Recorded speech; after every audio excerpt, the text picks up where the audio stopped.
As-tu déjà réfléchi au fait que nous vivons la période la plus prophétique de toute l'histoire depuis que Jésus a marché ici sur terre? Regarde ta vie et vois le chaos, la vitesse à laquelle tout va. Tout est en train de se passer. Eh bien, aujourd'hui je vais te prouver que ce n'est pas une coïncidence. Je vais te montrer, avec Bible en main, 15 prophéties de la Bible qui se sont déjà accomplies ou sont en train de s'accomplir sous nos yeux. Et beaucoup, tu ne les connaissais pas. Et tu vas être choqué de voir comment les pièces du puzzle de la fin des temps s'assemblent, d'une manière que tu n'as jamais vue auparavant. Mais avant de commencer, je veux juste te demander de t'abonner à ma chaîne et d'activer la cloche de notification, parce que je veux t'aider dans ta marche avec Dieu chaque jour, en enseignant la Bible d'une manière simple et facile. Maintenant, c'est parti. La prophétie numéro 1, l'humiliation permanente de l'Égypte. Commençons par une prophétie de l'Ancien Testament.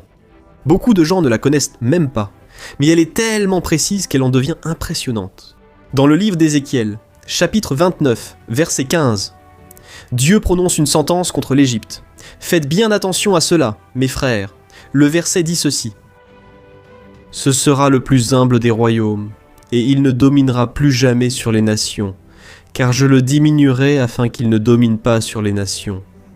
Réfléchissez avec moi. Quand Ézéchiel a-t-il écrit cela?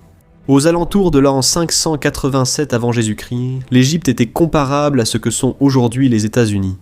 C'était la plus grande puissance du monde. Ils avaient la technologie, le savoir, la force militaire, et les pyramides sont encore là aujourd'hui pour montrer un niveau d'ingénierie qui défie encore notre compréhension. Et Dieu a dit, « Ce sera le plus humble des royaumes, et il ne dominera plus jamais sur les nations. » Autrement dit, ce n'était pas une chute passagère. Définitive. Et maintenant, faisons un bond jusqu'à aujourd'hui. Qu'est devenue l'Égypte aujourd'hui? Avec tout le respect que je dois au peuple égyptien. Mais en termes d'influence mondiale, le pays est pratiquement insignifiant. Dans les classements internationaux de prospérité, d'innovation ou de puissance militaire, l'Égypte figure parmi les dernières positions. Frères, cette prophétie de la Bible n'a pas dit que l'Égypte serait détruite ou cesserait d'exister. Elle a dit qu'elle serait abaissée, qu'elle deviendrait humble. Et c'est exactement ce qui s'est passé. La parole de Dieu ne faillit vraiment pas. Elle s'accomplit avec exactitude. Les prophéties numéro 2 et 3, la renaissance miraculeuse et l'épanouissement d'Israël. Maintenant, passons de l'autre côté. Si Dieu a décrété la chute d'une nation, il a aussi promis la renaissance d'une autre. Pendant des siècles, des prophètes comme Isaïe, Jérémie et Ézéchiel ont annoncé que le peuple d'Israël serait dispersé à travers le monde et que leur terre serait abandonnée. Et cela s'est réellement produit. En l'an 70 après Jésus-Christ, les Romains ont détruit Jérusalem, ont démoli le temple et les Juifs ont été dispersés parmi les nations. Pendant près de 2000 ans, Israël a cessé d'exister en tant que pays.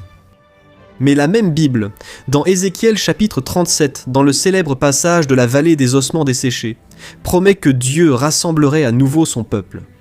Il a dit qu'il soufflerait la vie sur ces ossements, qu'il les ferait se tenir debout sur leur propre terre. Frères, que s'est-il passé le 14 mai 1948 ? Contre toute attente humaine, en un seul jour, la nation d'Israël a été restaurée. C'est un miracle que l'histoire humaine ne peut pas expliquer. Après tout, il n'existe aucun autre peuple dans l'histoire qui ait été arraché à sa terre, dispersé pendant 2 millénaires, puis redevenu une nation, parlant la même langue et adorant le même Dieu au même endroit. Aucune nation, frères, seulement Israël. Et la prophétie allait plus loin. Dans Ésaïe chapitre 35, verset 1, il est écrit ceci. « Le désert et la terre aride se réjouiront, la steppe exultera et fleurira. » Autrement dit, frères, c'était une promesse que ce désert se transformerait en un jardin. Et aujourd'hui, Israël est une puissance agricole mondiale. Ils ont inventé par exemple l'irrigation goutte à goutte, une technologie qui a changé la façon de cultiver dans le monde entier. Aujourd'hui, ils exportent des oranges, des fleurs, des dattes, dans toute l'Europe, tout cela cultivé sur des terres qui n'étaient là que du sable. Et cela montre que la prophétie s'est accomplie, et qu'elle continue de s'accomplir sous nos yeux. La prophétie numéro 4. Jérusalem, le centre du conflit mondial. Le prophète Zacharie, au chapitre 12, a écrit quelque chose de très direct et impressionnant.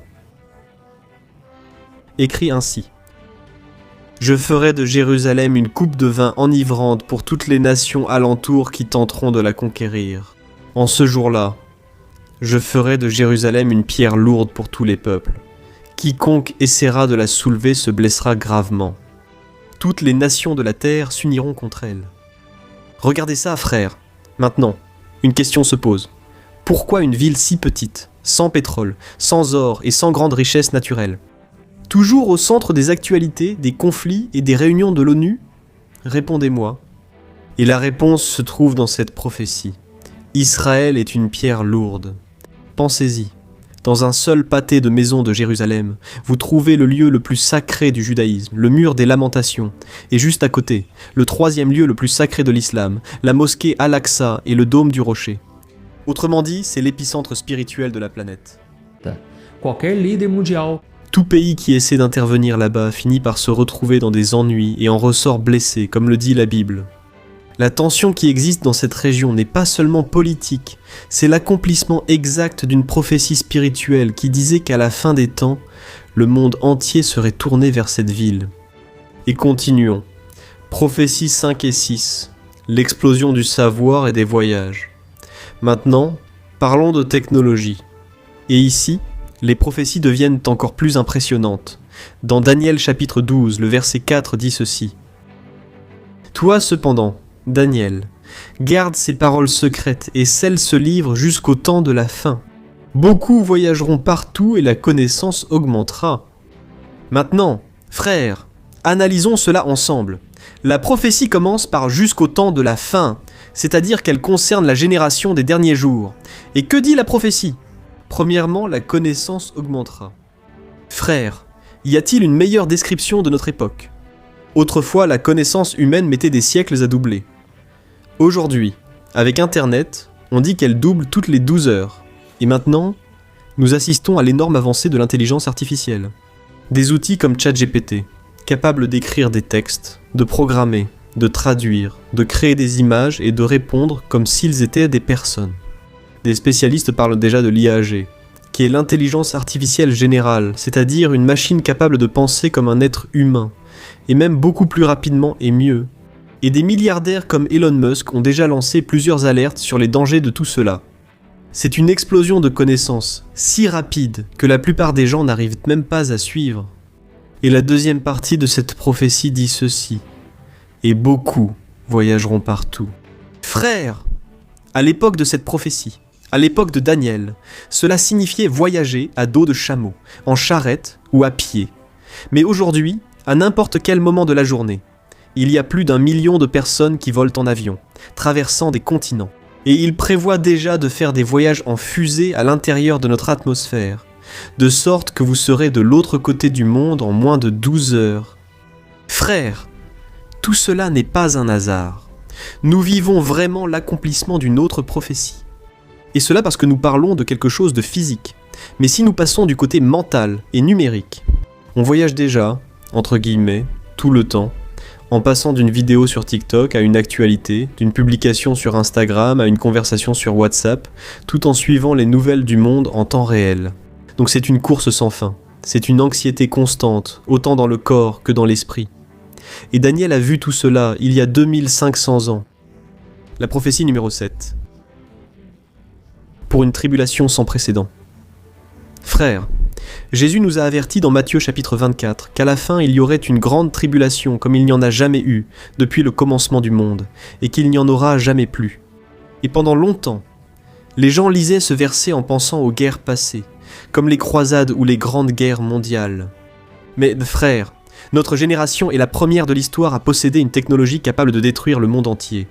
Alors, la méchanceté qui a toujours existé peut maintenant se répandre à l'échelle mondiale. Nous avons des missiles hypersoniques qui sont si rapides qu'aucun système de défense ne peut les arrêter. Nous avons par exemple la marine américaine qui teste des armes laser, quelque chose qui semblait être de la science-fiction. Et le plus inquiétant, l'intelligence artificielle commence à être utilisée dans la guerre. Il existe déjà des drones autonomes capables de trouver une cible et de prendre la décision de tirer, sans qu'un être humain n'ait à intervenir. En somme, mes frères, l'humanité a rendu possible la réalisation de cette prophétie de la grande tribulation, qui surviendra sous le règne de l'Antéchrist. Alors, comme je l'ai dit, ce n'est pas pour faire peur, mais c'est pour vous montrer que le monde peut ne pas suivre la Bible, mais la Bible s'accomplit dans le monde. Amen. La 8e prophétie. L'apparition de faux Christ et de Messie moderne. Frères, Jésus a aussi dit dans Matthieu, chapitre 24, verset 5, « Car beaucoup viendront en mon nom, disant, je suis le Christ, et ils en séduiront beaucoup. » Et ici, il y a quelque chose de très important que vous devez comprendre. Christ n'est pas le nom de famille de Jésus. C'est un titre, et cela signifie « lointe », le Sauveur. Bien sûr, frères, il y a des personnes qui prétendent être la réincarnation de Jésus, ce qui serait déjà un accomplissement littéral, mais la prophétie de Jésus est aussi plus profonde. Aujourd'hui, qui sont les Christ modernes ? Les gourous du développement personnel qui promettent le salut émotionnel basé uniquement sur le pouvoir de l'esprit sont les influenceurs numériques qui créent un culte autour de leur propre image et que des milliers de personnes suivent comme s'ils étaient des sauveurs de la nation. Ce sont aussi les politiciens qui se présentent comme ces sauveurs et les gens placent en eux une foi qui devrait être réservée à Dieu seul. Il y a aussi les milliardaires de la technologie qui disent qu'ils vont sauver l'humanité, que ce soit en colonisant Mars ou en essayant de détruire. Frères, la prophétie de Jésus nous avertit du danger de placer notre espérance dans les hommes et non dans l'unique et véritable Sauveur, Jésus-Christ. Amen. Et passons à la prophétie numéro 9. La prolifération de fausses doctrines et l'évangile qui plaît. Frères, il y a ensuite une conséquence directe des faux Christ, qui est l'apparition de faux enseignements. L'apôtre Paul a écrit à Timothée. Il a donné un avertissement qui, franchement, semble avoir été écrit pour notre époque. Il a dit ceci, dans 2 Timothée 4:3 à 4. « Car le temps viendra où les gens ne supporteront plus la saine doctrine. Au contraire, ils suivront leurs propres désirs et chercheront des maîtres qui leur diront seulement ce que leurs oreilles veulent entendre. Ils détourneront l'oreille de la vérité pour se tourner vers des mythes. » Frères, c'est exactement ce qui se passe aujourd'hui. Beaucoup de gens ne veulent plus entendre l'évangile, qui parle du péché, du repentir, de la croix et du renoncement, parce que ces vérités les interpellent. Alors ils cherchent des prédicateurs qui ne disent que ce qui leur plaît. C'est l'évangile de la prospérité, qui traite Dieu comme un génie de la lampe, prêt à exaucer les souhaits. C'est le discours de coach, déguisé en prédication, qui place l'être humain au centre de tout. C'est aussi la théologie libérale, qui essaie de réécrire la Bible pour qu'elle corresponde aux valeurs du monde moderne, en changeant ce que Dieu dit sur le mariage, le genre et la sainteté. Alors, malheureusement, les gens échangent la vérité qui libère contre des fables qui laissent les gens à l'aise dans leurs péchés. Donc cette prophétie des oreilles qui démange, c'est accompli, et elle ne fait qu'augmenter. Passons à la prophétie numéro 10. Des guerres et des rumeurs de guerre à l'échelle mondiale. Jésus a continué en disant dans Matthieu, chapitre 24, verset 6. Agora no versículo 6, ele disse assim: Vous entendrez parler de guerre et de rumeurs de guerre, mais ne vous effrayez pas. Il faut que ces choses arrivent, mais ce n'est pas encore la fin. Et à ce moment-là, quelqu'un pourrait même dire « Ah, pasteur, mais les guerres ont toujours existé. » Frère, c'est vrai, mais aujourd'hui c'est différent. Avec la mondialisation, une guerre de l'autre côté du monde affecte le prix du riz ici au Brésil, par exemple. La guerre en Ukraine influence le carburant, le dollar, le marché. Des révolutions entre les États-Unis et la Chine font chuter les bourses rien qu'avec des rumeurs. Et nous vivons sous un déluge quotidien de conflits. Au Moyen-Orient, en Afrique, en Asie. Autrement dit, l'information est instantanée et constante, et cela nous plonge dans une très grande anxiété.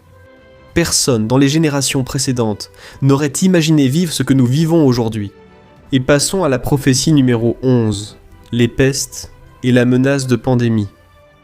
Frères, dans la même conversation avec les disciples rapportée dans Luc, chapitre 21, verset 11, Jésus a dit ceci. « Il y aura de grands tremblements de terre, des famines et des pestes en de nombreux endroits. » Pour ceux qui ne le savent pas, pestilence est un mot ancien pour désigner les pandémies ou les épidémies. Dois-je en dire plus, frères ? La pandémie de Covid-19 a été une répétition générale.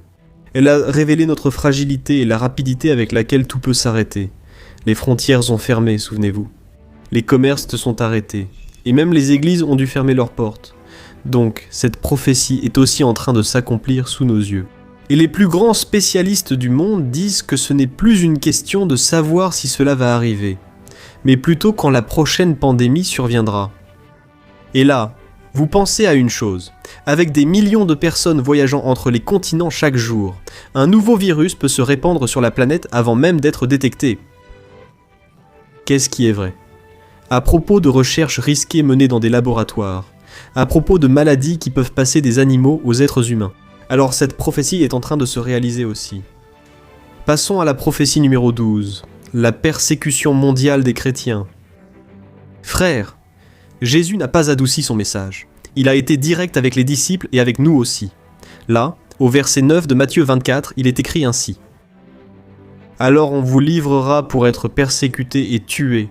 Tous les peuples vous haïront à cause de moi. » Frères, l'organisation Portes Ouvertes, qui est la plus grande référence mondiale sur le sujet, rapporte qu'aujourd'hui, la persécution contre les chrétiens a atteint le niveau le plus élevé de l'histoire moderne.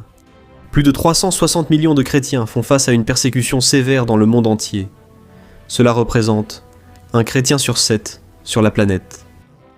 Dans des pays comme la Corée du Nord, l'Afghanistan, la Somalie et la Libye. Si vous êtes surpris avec une Bible ou en train de fréquenter une église secrète, vous pouvez être arrêté, torturé et même tué. Et même dans des pays occidentaux comme le Brésil par exemple, la persécution est plus subtile. C'est la mise au ban sur les réseaux sociaux. Ce sont les moqueries à l'université ou sur le lieu de travail. Ce sont les lois qui essaient de faire taire la prédication de la Bible, en qualifiant de discours de haine ce que la parole de Dieu elle-même appelle la vérité. Alors nous n'en sommes encore qu'au début. Mais la Bible dit que pendant la grande tribulation, tout cela va s'intensifier. Et ensuite, dans la suite, dans la prophétie 13, l'amour du plus grand nombre se refroidira. Frères, c'est là l'une des prophéties les plus tristes et qui devrait nous réveiller en tant qu'Église. Là, au verset 12 de Matthieu 24, Jésus a dit ceci. La méchanceté se multipliera, et c'est pourquoi l'amour du plus grand nombre se refroidira. Pour vous qui ne le savez pas, le mot utilisé pour amour, ici dans le grec original, est le mot agapé, c'est-à-dire que ce n'est pas l'amour d'amitié ni l'amour romantique, c'est l'amour de Dieu, l'amour qui se donne, qui se sacrifie, qui aime sans rien attendre en retour. Et Jésus disait que le péché, la méchanceté, la froideur spirituelle deviendraient si courants à la fin des temps, que même le cœur des chrétiens s'endurcirait. Et qu'est-ce que nous voyons aujourd'hui, frères ? Des familles se détruisent pour rien. Frères, pour des raisons futiles, combien se disputent à cause de la politique, s'attaquant les uns les autres sur les réseaux sociaux. C'est un environnement chargé d'offenses, de manque de pardon, de jugement. Regardez, aujourd'hui, les chrétiens eux-mêmes détruisent la vie des autres chrétiens. Malheureusement, cela montre que cette prophétie est en train de s'accomplir. Alors nous devons veiller en permanence, surtout sur notre cœur, n'est-ce pas ? Et passons maintenant à la prophétie numéro 14, l'apostasie, c'est-à-dire l'abandon de la foi. L'apôtre Paul, dans 2 Thessaloniciens 2:3, a écrit ce qui suit. « Ne vous laissez tromper d'aucune manière, car avant ce jour viendra l'apostasie. » Frères, le mot apostasie vient du grec et signifie littéralement rébellion ou abandon conscient. C'est quand quelqu'un choisit de quitter totalement la foi. Et des recherches récentes montrent qu'en Europe, aux États-Unis et même au Brésil, le nombre de personnes, surtout des jeunes, qui ont été élevés dans des foyers chrétiens, mais qui aujourd'hui se déclarent sans religion ou athées, augmente beaucoup. C'est bien cela. C'est toute une génération qui s'éloigne de la foi. Certains à cause de déceptions avec des pasteurs et des églises, d'autres parce qu'ils ont été trompés par des idéologies et des philosophies modernes. Et beaucoup ont tout simplement aimé le monde plus que Dieu. Et maintenant, nous allons passer à la prophétie numéro 15, la dernière prophétie, qui est l'évangile prêché dans le monde entier. Mais je veux conclure cette prophétie en disant que Dieu contrôle tout, et cela nous remplit d'espérance. Jésus a dit ceci dans Matthieu 24:14. Et cet évangile du royaume sera prêché dans le monde entier comme témoignage à toutes les nations. Alors viendra la fin. Amen. Pendant des siècles, cette mission semblait impossible. Après tout, comment apporter le message de Jésus à chaque village, à chaque tribu, à chaque langue lointaine, au milieu de la jungle ou du désert ? Mais, mes frères, Notre génération est la première de l'histoire à disposer de la technologie suffisante pour accomplir littéralement cette prophétie. Internet, satellite, smartphone entre les mains des peuples autochtones, traduction automatique par intelligence artificielle. Alors aujourd'hui, la parole de Dieu peut atteindre n'importe qui, n'importe où sur la planète. Et cette intelligence artificielle est déjà utilisée par des institutions chrétiennes qui ont l'intention d'évangéliser le monde entier, d'atteindre tous les peuples en moins de 2 à 3 ans. Alors cette même technologie que le diable a utilisée pour répandre l'immoralité, Dieu l'utilise pour accélérer la prédication de l'évangile. Il est clair que l'Antéchrist va effectivement utiliser la technologie pour contrôler la population mondiale, mais, mes frères, Dieu est aux commandes de tout. Et là, je te pose une question. Qu'allons-nous faire de tout cela ? Frère, nous ne pouvons pas continuer à vivre comme si rien ne se passait. Rien de tout ce que je t'ai dit n'est une coïncidence. Dès aujourd'hui, réalise que ton temps est court. C'est peut-être le moment de pardonner à ceux qui t'ont blessé, et d'arrêter de gaspiller du temps et de l'argent dans des choses sans valeur éternelle. Cherchez davantage Dieu, lire plus la Bible, prier plus, parler de Jésus avec ta famille, tes amis, et surtout, ne désespère pas, commence à te réjouir. Parce que Jésus a dit, « Lorsque ces signes apparaîtront, c'est que notre rédemption approche et nous devons lever la tête. » Amen. Je suis le pasteur Antonio Junior. Si ce message a béni ta vie, ne le garde pas seulement pour toi. Partage avec tes amis et ta famille. Réveillons l'église du Seigneur. Je vais laisser ici des vidéos à l'écran pour que tu puisses regarder. Je suis sûr qu'ils vont fortifier ta foi. D'accord ? Je t'attends dans la prochaine vidéo. Que Dieu te bénisse puissamment. Je t'embrasse très fort.